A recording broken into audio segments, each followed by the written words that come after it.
Camino al plebiscito. Bueno, ya estamos instaladas, ya la habíamos anunciado, ¿cierto?, en nuestro debate constitucional. La senadora Jimena Rincón, y presidenta de Demócratas, que está por el a favor. Bienvenida, senadora, gracias por estar con nosotros. Gracias a ustedes. Vine de naranjo porque ayer fue el Día Internacional contra la Violencia de la Mujer. Y el naranjo es el color. Mira, qué buen símbolo. Bueno, y a este otro lado, Ana Lilia Uriarte, exministra de Michelle Bachelet. Bienvenida, gracias por estar con nosotros. Y está Muchas gracias. En contra. Así es. De la propuesta constitucional. Y exministra del presidente Boric también. También, exactamente.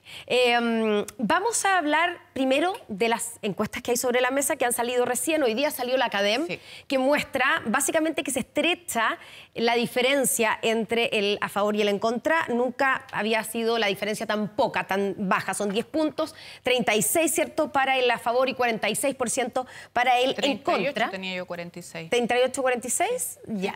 Tengo aquí la foto. Perfecto, pero bueno, es la diferencia más baja o la brecha más corta desde mayo pasado, cuando empezó este segundo proceso, pero sigue todavía ganando el en contra, según estas cifras. La CEP, la última CEP, mostró que solo un 8% de los encuestados estaba convencido de votar a favor, mientras que hay más de un 60% de indecisos. Y también está la encuesta de la UDD, ¿cierto?, la Universidad del Desarrollo, que muestra sobre todo a más gente diciendo que para cerrar este proceso se cierra más, o tienen más garantías de que se cierra el proceso constituyente con el en contra. ¿Cómo se leen estas cifras? ¿Les da esperanza en el caso del a favor, senadora Rincón? A ver, porque siguen abajo, digamos. Sí, siguen perdiendo, digamos. Según las encuestas seguimos perdiendo. Ahí me voy a ir al tema de Milei Massa. Ganaba Massa todas las encuestas y bueno, terminó ganando Milei. Así que las encuestas son efectivamente un dato importante. Uno nunca las puede despreciar y hay que tenerlas encima de la mesa para los análisis. También hay algo bien interesante en las encuestas. El 60% de los que hoy día está indecisos dice que se inclinaría más por la opción de a favor.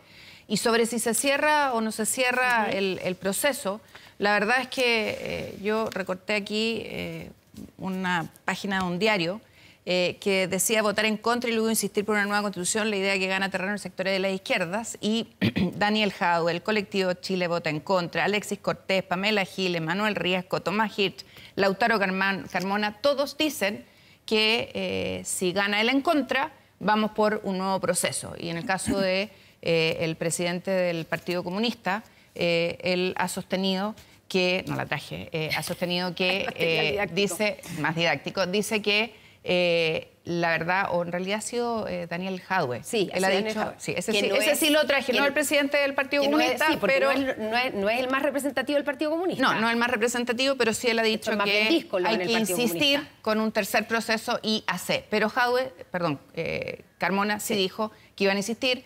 La presidenta del Partido Socialista dijo, en este gobierno no, pero después sí.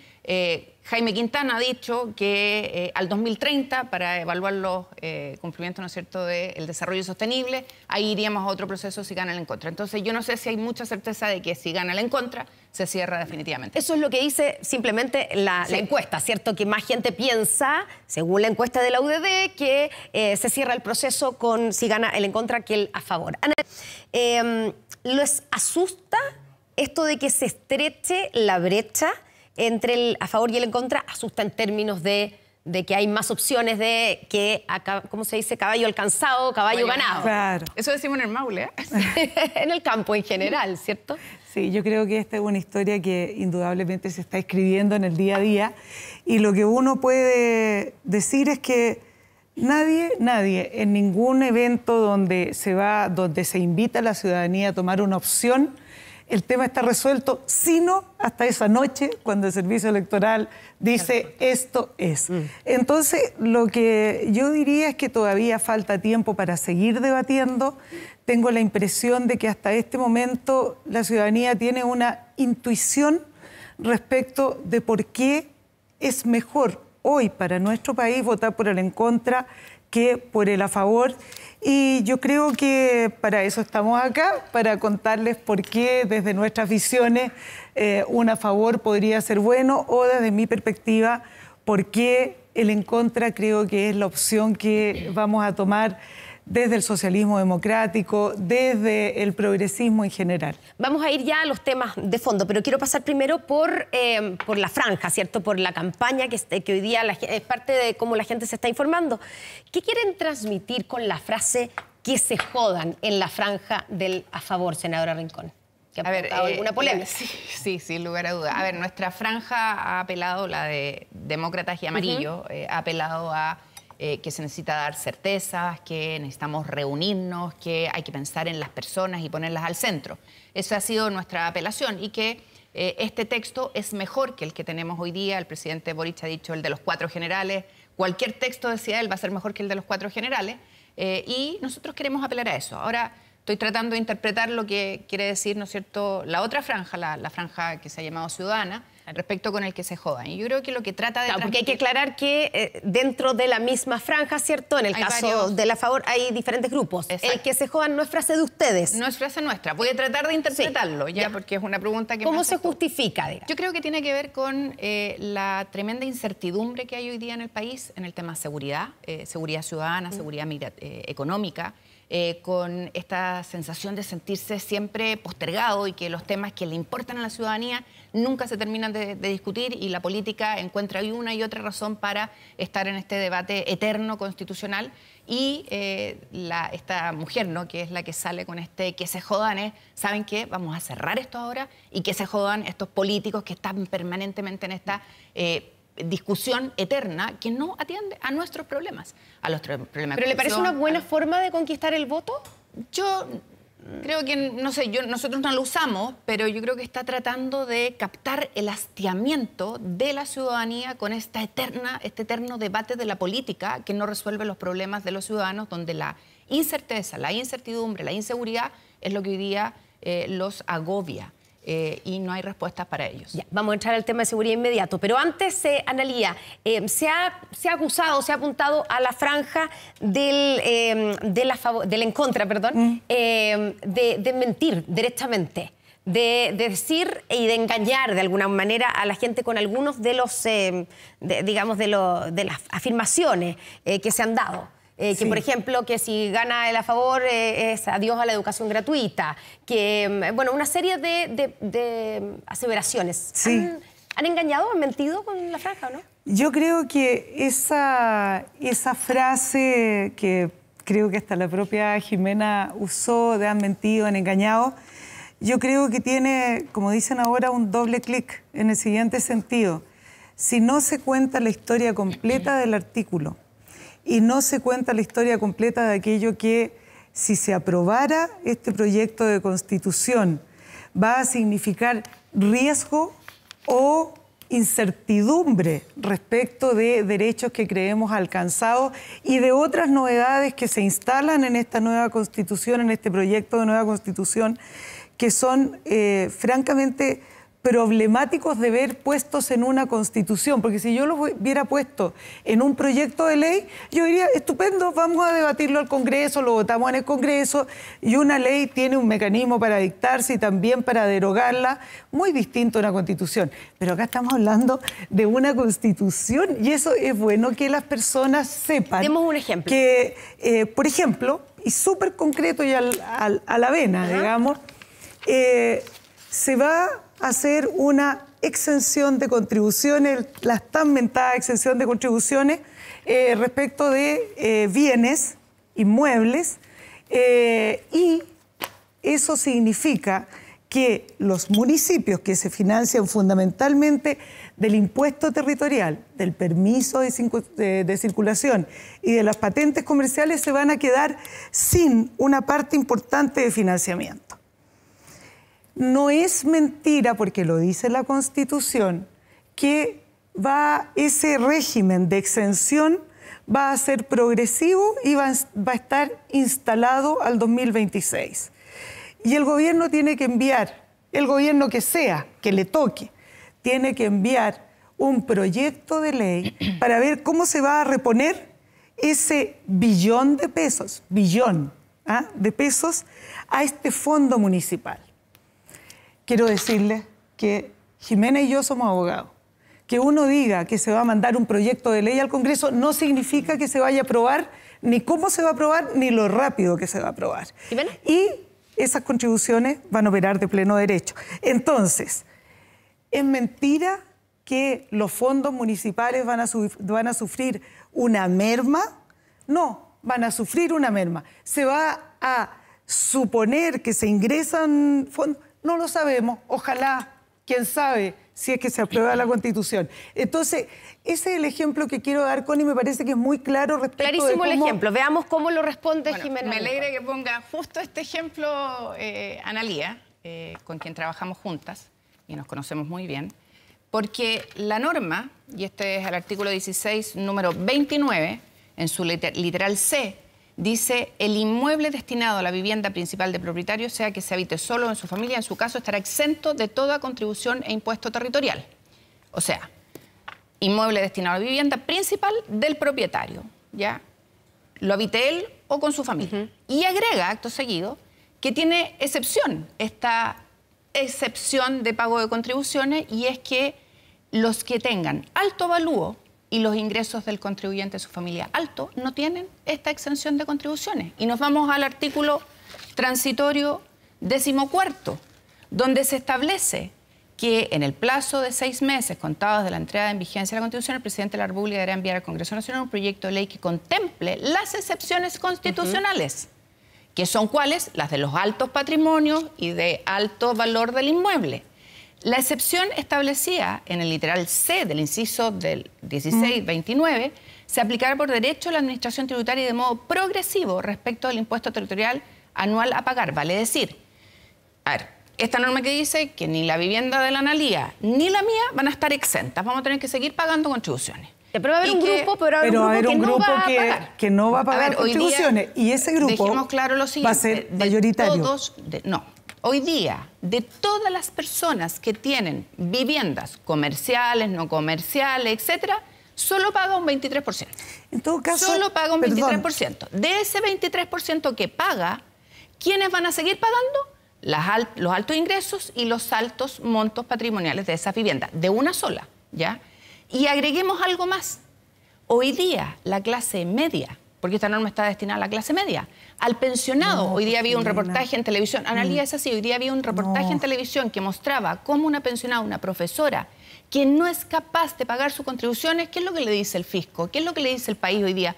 Véndala, pues. Si no puede pagarla, véndala. Y dejamos a ese pensionado sin posibilidad de seguir viviendo en su vivienda. En todo caso, lo que yo apunté, y no lo contesta Jimena, es el punto clave de la incertidumbre que dicen los que están a favor que se va a solucionar con esta Constitución. No es así. A los municipios se les va a quitar aproximadamente 1 billón de pesos y un proyecto de ley que se va a enviar a los 12 meses después de haberse aprobado la Constitución dirá cómo se va no dirá cómo, dice mecanismo, que tiene que compensarlo. No, dice un mecanismo, léelo, Jimena. Un proyecto de ley que contemplará mecanismos que permitan compensar la disminución de ingresos. ¿Y el proyecto de ley qué requiere para pasar a ser ley? Que sea aprobado por el Congreso. ¿Y quién te garantiza que va a ser aprobado? Y si no, a ver, porque es que lo que estamos hablando, y en esto sí que yo diría que en la mejor de las ondas y todo, porque no queremos aparecer aquí como dos mujeres que están enfrentándose desesperadamente por este tema, sino que realmente conversar para que usted, señora, usted, señor, entiendan de qué estamos hablando. Lo que yo digo es que una Constitución que dice que va a haber una exención de impuesto territorial y eso va a significar un daño patrimonial para el fondo municipal, tiene que tener una certeza de cómo se va a llenar. ¿Qué es lo que hace la Constitución?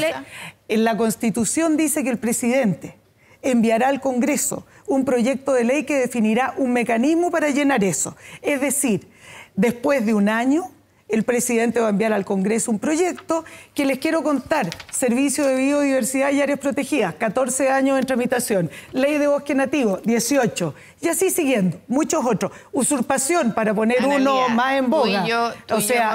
Eso no es así. Tú y yo hemos sido ministras certezas, exactamente. certezas, y dejemos la incertidumbre. Y esta no es una certeza. Esta es una certeza. Esta es una gran incertidumbre. No, Analía, esta es una certeza para los hombres y mujeres de clase media de este país que se ven acogotados con el alza del avalúo fiscal, que han trabajado toda su vida, que hoy día son pensionados y les estamos diciendo que se vayan de ahí porque no pueden pagar la contribución de la casa que compraron con mucho esfuerzo. ¿Y qué dice la norma constitucional? Señores, el presidente tiene un plazo de 1 año para enviar una ley que compense la diferencia si se produce. ¿Por qué va a ser tan bajo? Perdón. Si se compensa la diferencia si se produce. Pero obvio, o sea, si esto en realidad va a afectar a tan poca gente. Va a afectar a poca gente. Claro, pues. entonces... La exención del no pago. La exención del no pago. La gente de alto ingreso y la gente de alto valor de patrimonio de su vivienda va a tener que seguir pagando. Tú vas a tener que seguir pagando. Yo voy a tener que seguir pagando. La clase media, que hoy día en Ñuñoa, en comunas de mi región, ya que pagan contribuciones y que no tienen ni seguridad, ni transporte público de calidad, ni conectividad. ¿De cuánta gente estamos hablando según su cálculo, senadora? ¿Y cuánta plata dejaría de percibir el Fondo Común Municipal? Hoy día los datos son, y esto lo pregunté en la Comisión Mixta de Presupuesto, que yo presido la primera, y les pedí los datos a Impuestos Internos, no fueron capaces de dármelo. ¿Cuántos son los que se eximen? Hoy día, de todo lo que recauda el fisco, ya para poder dar salud, educación, vivienda, seguridad, solo un 6% viene de contribuciones. Un 6%. Y esto lo dijeron en la comisión. Es ¿cuánto le llega de eso al fondo municipal? La presidenta de la Asociación Chilena de Municipalidades, la alcaldesa Carolina Leitao, perfectamente. y yo también la conozco y todos sabemos que tiene una gran trayectoria, está hablando de 1 billón de pesos que van a dejar de percibir. Analía, el punto es, Jimena, para que hoy día no estamos dándole bien de calidad a la ciudadanía. No, Jimena, esa no es la discusión. No le estamos dando conectividad digital. Esa no es, en mi región no hay conectividad digital. Esa no es la discusión, Jimena. La discusión es esta Constitución. Porque la Constitución, ¿qué es? Para que también las personas que nos están escuchando entiendan de qué estamos discutiendo realmente. Y estamos discutiendo en esta ocasión en particular 2 abogadas de un texto que tendría que entregar un marco en el que todos nos vamos a encontrar. La discusión que de un día a otro, ni esta ni ninguna va a solucionar el problema de la delincuencia el día de mañana, no. Pero sí va a garantizar unos ciertos marcos. Y este nuevo proyecto de Constitución, lamentablemente, muy lamentablemente, porque yo hasta el último momento con la comisión experta tuve esperanza que íbamos a tener un texto de esas características. Pero, Analía, tú con tienes esto que darle 100 y tanto, no. Pues tú tienes entonces que darle la conectividad digital, ¿es para eso, para lo que estamos una Constitución? Tú? No, pero es que... ¿Para qué pagas contribuciones? No, es que te pido que no desviemos... Pero sí, ¿para qué yo pago contribuciones para que esas contribuciones vayan a engrosar un fondo municipal ¿Para dar que qué? además para entregar los servicios que los municipios... ¿Cuáles? Que los municipios... ¿Cuáles? ¿Quién te recoge la basura todos los días? Aseo, iluminación, conectividad.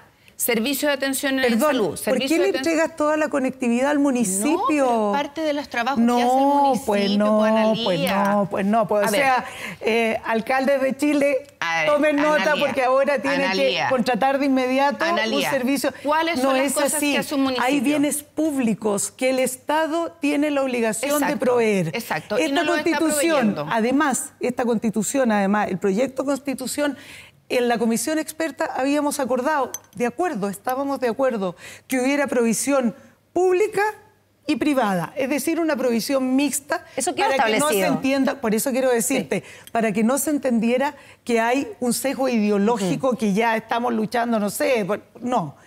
Pero en los argumentos que tenemos que centrarnos son aquellos que nos dicen cómo vamos a vivir como chilenos. Ya, y hablando de cómo vamos a vivir como chilenos, hoy día la preocupación número 1 de los chilenos es la delincuencia, Sí, ¿cierto? O la así es. inseguridad o el Así tema de la es. seguridad. Así Los es. resultados Y es una realidad. Los resultados que tuvimos el viernes de la ENUSC, ¿cierto? Nos dieron una cifra alarmante.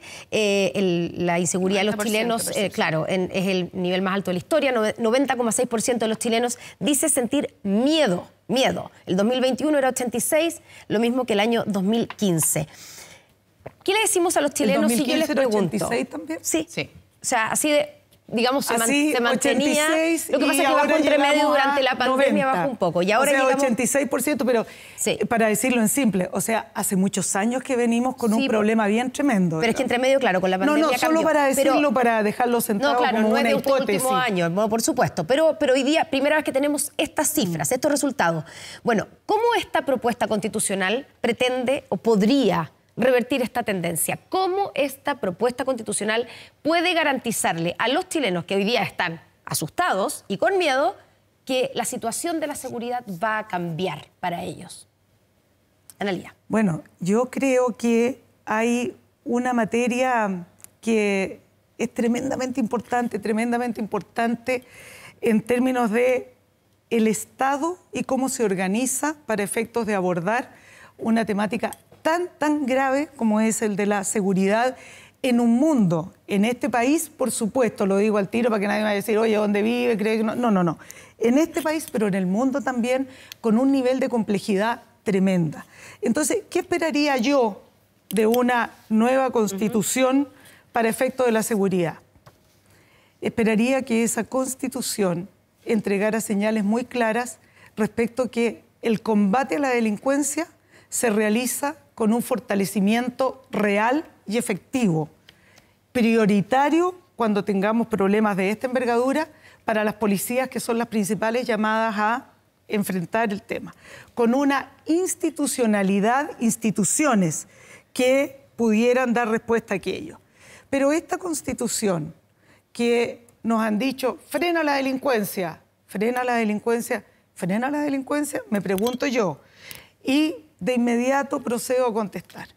Una Constitución que, primero y principal, y esto, qué pena que sean a veces temas de derecho que son un poquito, pero el proyecto de Constitución del 80 dijo que las conductas de delito, para que pudieran aplicarse sanción, tenían que estar determinadas precisa y expresamente. Sí. La Constitución, cuando se dictó del 80, eliminó el precisa y dejó el expresamente. ¿Y qué pasó con eso? Con dos palabritas, porque acá a veces se pone, oye, dos palabritas, cambian un mundo. ¿Por qué? Porque en el año 84 se quiso discutir precisamente entre el Tribunal Constitucional, 84, dictadura, un tema en relación a la interpretación de una norma de drogas. Y el Tribunal Constitucional, ¿qué dijo?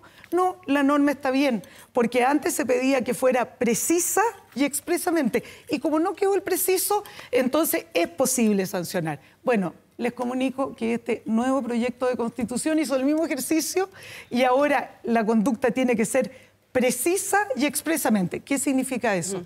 Que hay muchos tipos penales que van a poder ser discutidos en el Tribunal Constitucional porque tiene que ser preciso y expreso. No solo eso, sino que además hace un segundo ejercicio que lo hicieron ver los consejeros constitucionales en su momento. En Chile tenemos una cantidad inmensa de reglamentos a través de los cuales actúan los mecanismos fiscalizadores. Ejemplo, reglamento sanitario de los alimentos. Ejemplo, el que señala, identifica las drogas a las cuales hace referencia la ley de drogas y estupefacientes.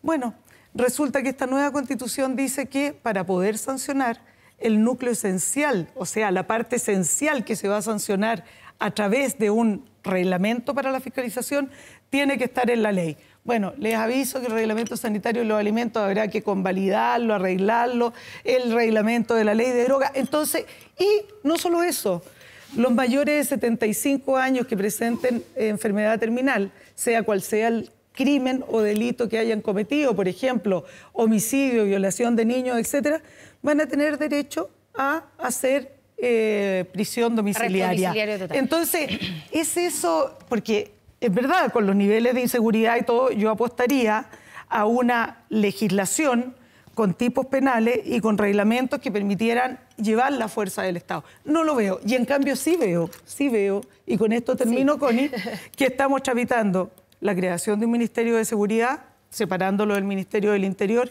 Veo que tenemos una ley de ciberseguridad, veo que estamos en una ley de inteligencia trabajando, veo que se está articulando el Estado por donde corresponde en el Congreso Nacional para enfrentar ese tema. Oye, Jimena, yo me ¿qué voy a ir al tema- responde a esto? Y sobre todo, ¿cómo se demuestra esto que se ha dicho que es una constitución de la seguridad o para la seguridad? ¿Frena la delincuencia este proyecto Yo me voy a ir constitucional? a la propuesta constitucional que hoy día tenemos encima de la mesa.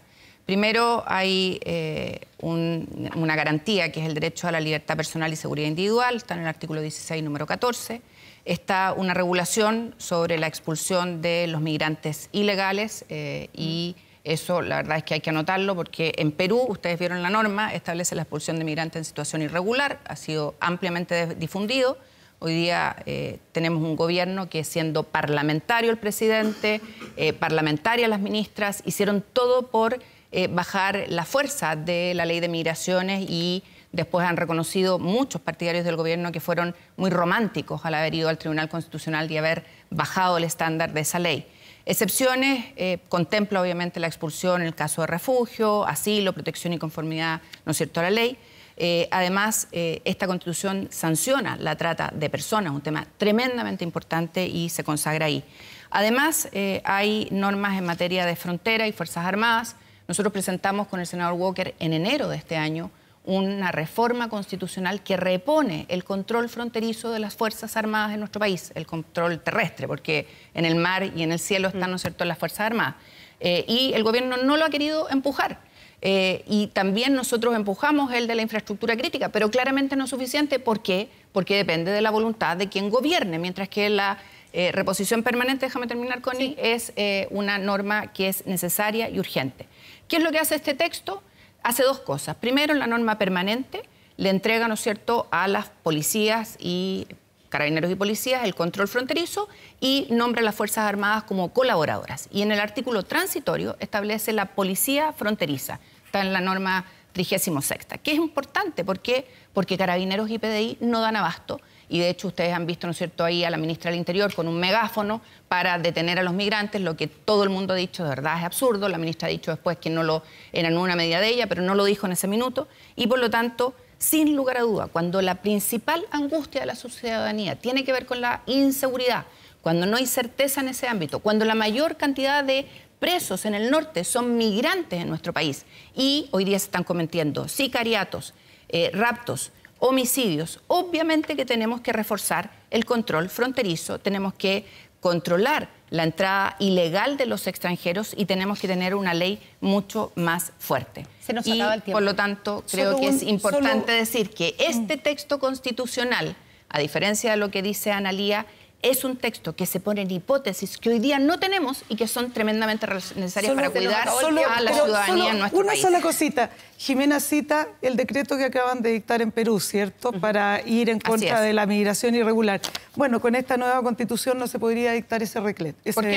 ¿Por qué no? Porque tomaría una sanción con un lucro que no está definido en la ley. No es simple, así, así lo dice la Constitución. No es así, Analía. Nada más. No es así. Vamos a Tendrían seguir que dejar sin efecto el decreto. No, la sanción impide no se puede devolver a los poner bolivianos. sanciones. Sin duda, no se puede. Sin duda vamos a seguir debatiendo de este tema. Por supuesto, Analía Uriarte, senadora Jimena Rincón. Muchas gracias por estar Muchas con nosotros gracias. esta noche en Estado Nacional Gracias. Prime.